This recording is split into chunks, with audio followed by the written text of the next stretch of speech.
Hello dear student, मैं Subhash Saran biology lecturer जुनून biology classes में आप सभी का स्वागत करता हूं। तो अपन आरएनए को पढ़ रहे थे। आरएनए के टाइप्स का डिस्कस किया था, जिसमें से कल अपन ने एमआरएनए सॉरी टीआरएनए का एमआरएनए का डिस्कस किया था। ठीक है, एमआरएनए का डिस्कस किया।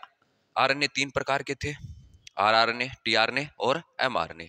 आज अपन डिस्कस करेंगे आरआरएनए का, ठीक है ना, जिसे राइबोसोमल आरएनए भी बोलते हैं। तो आज अपना टॉपिक रहेगा आरआरएनए।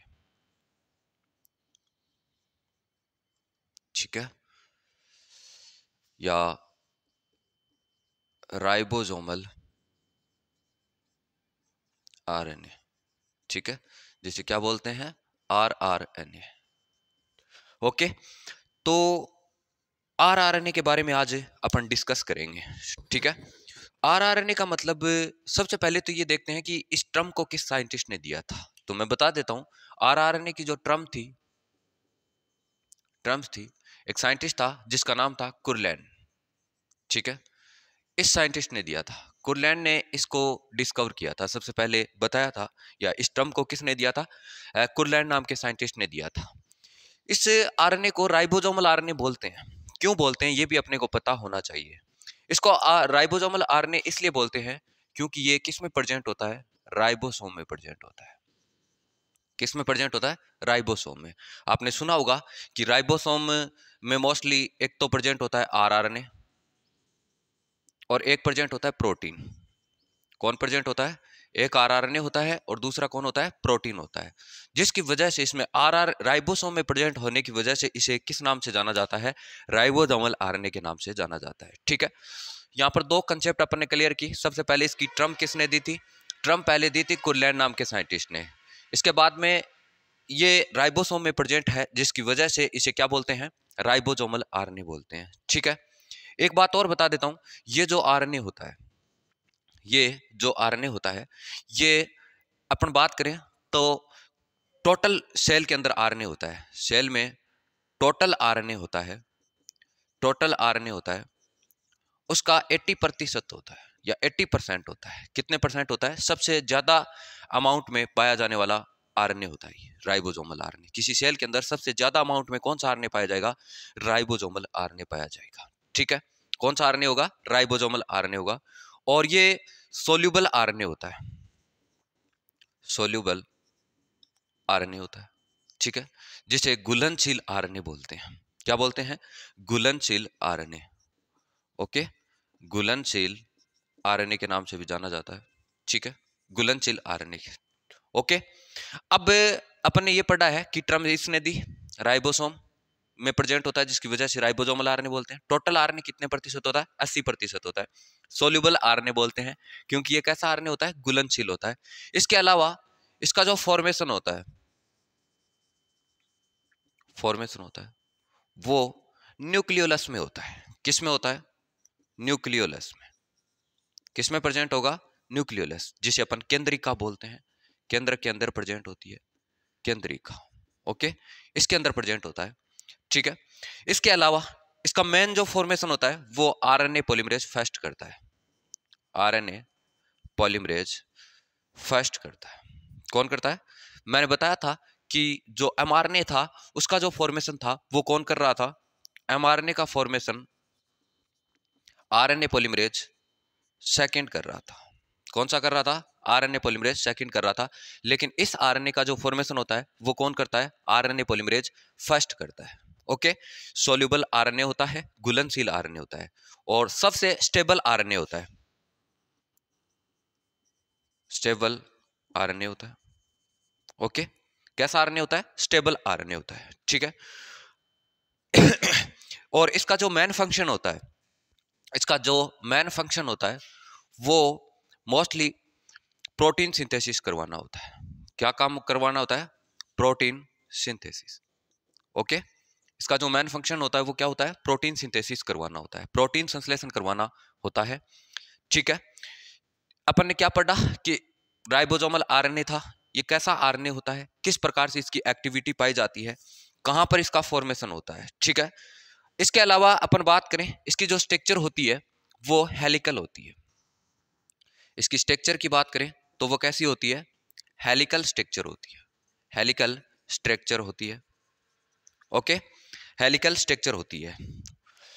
अपन ने दूसरा आरएनए पढ़ रहे हैं, आरआरएनए, जिसे राइबोसोमल आरएनए बोलते हैं, और ये कुल आरएनए का 80% होता है। सोल्यूबल आरएनए होता है, फॉर्मेशन इसका न्यूक्लियस में होता है। करता कौन है? आरएनए पॉलीमरेज फर्स्ट करता है।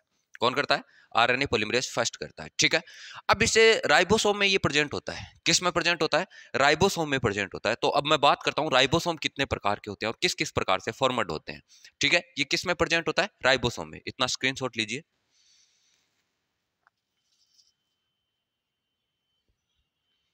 ओके, अब देखते हैं राइबोसोमल आरएनए या राइबोसोम में प्रेजेंट होता है। आपने पढ़ा होगा कि राइबोसोम मोस्टली कितने टाइप के होते हैं। मैं इधर राइबोसोम लिख रहा हूं, राइबोसोम, राइबोसोम। ठीक है, राइबोसोम कितने प्रकार का होता है? राइबोसोम की अगर बात करें तो वो 2 टाइप का होता है। कितने टाइप का होता है? 2 टाइप का होता है। ओके, मैं इधर बना रहा हूं, दोनों प्रकार बनाएंगे और दोनों के टाइप लिखेंगे।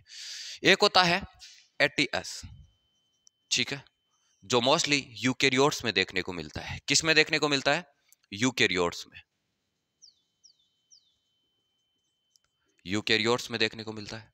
एक होता है 70S, ठीक है, जो मोस्टली कहां पर देखने को मिलता है? प्रोकैरियोट्स में देखने को मिलता है।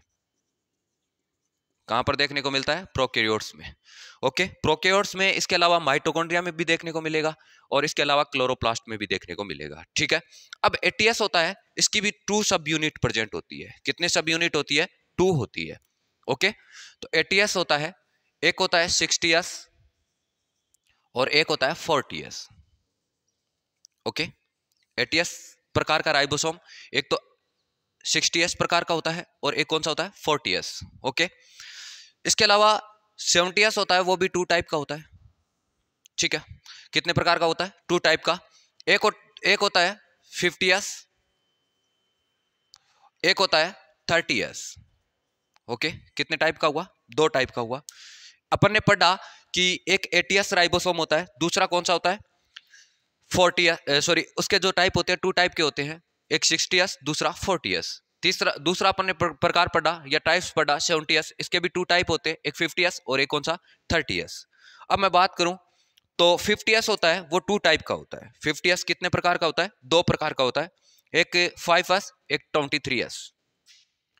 एक होगा 5S, एक होता है 23S। ठीक है, कितने टाइप का हुआ? 60S 2 टाइप का हुआ, एक 5S और दूसरा कौन सा? 23S। जबकि 30, नेक्स्ट अपन ने कौन सा पढ़ना है? 50S की बात कर रहे हैं, सॉरी 50S की बात कर रहे हैं, तो कौन कौन सा होगा? एक 5S और एक 23S। ठीक है ना, एक 5S है, दूसरा कौन सा? 23S। ओके, 2 टाइप का हुआ 50S। इसके अलावा अपन बात करते हैं 30S की, तो 30S एक प्रकार का होता है, 16S का। ठीक है, ओके, अब बात करते हैं 60S की। 60S होता है, वो 3 प्रकार का होता है, 3 टाइप का होता है, एक 5S, एक तो होता है 5S, 5S, एक 5.8S। ठीक है, एक 5S आ गया, एक 5.1S आ गया। ठीक है ना, सॉरी 8S आ गया, तीसरा आता है 28S। ठीक है, 3 प्रकार से हुआ। अब बचा कौन सा? 40S। 40S की अब अगर अपन बात करें तो वो 18S प्रकार का होता है। ये राइबोसोम के ही प्रकार है। ठीक है, 18S। तो अपन ने पढ़ा कि राइबोसोम कितने टाइप के होते हैं? 2 टाइप के होते हैं, एक 80S होता है, दूसरा 70S। 80S को 2 टाइप में डिवाइड किया है, एक 60S, 40S। 60S को फिर से 3 टाइप में डिवाइड किया, 50S, सॉरी 5S, 5.8S और 28S। ठीक है, 40S 18S होगा। इसके अलावा 70S 2 टाइप का होता है, 50S, 30S। ठीक है, जिसमें से 50S 5S, 23S।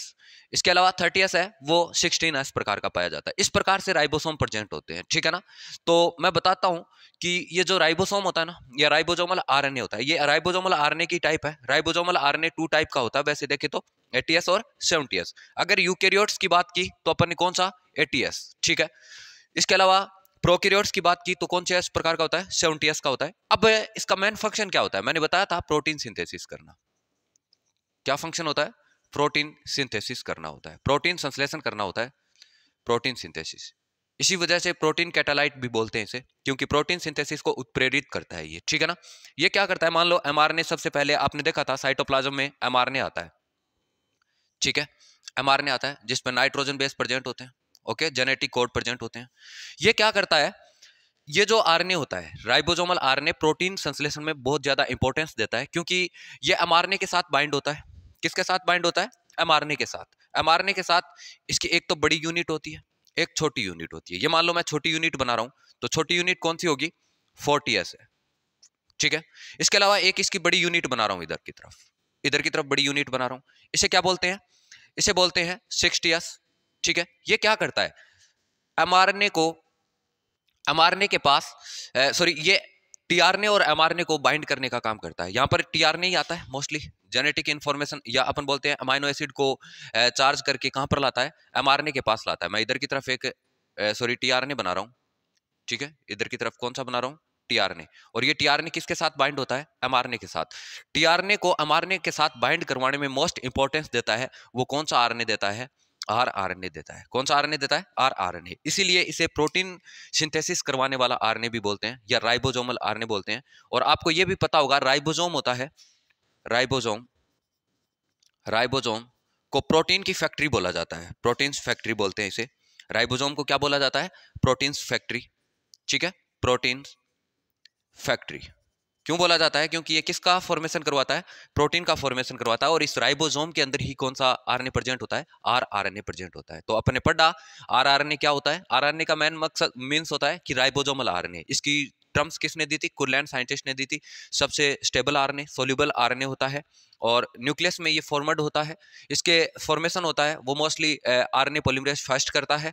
इसका मेन फंक्शन होता है वो प्रोटीन सिंथेसिस करवाना होता है। वो टीआरएनए को बाइंड करवाता है, किससे करवाता है, एमआरएनए के पास बाइंड करवाता है, ठीक है। जिसकी वजह से ही प्रोटीन का इनिशिएशन होता है, या प्रोटीन फॉर्मेशन करना होता है। तो मोस्टली इस आरएनए का काम क्या हुआ, प्रोटीन सिंथेसिस करवाना होता है। और इसका जो मोलिकुलर वेट होता है वो हाई होता है। मॉलिक्यूलर वेट की बात करें तो जितने भी आरएनए है, टोटल आरएनए है, उसमें सबसे ज्यादा मॉलिक्यूलर वेट किसका था, इसी का होता है, ठीक है।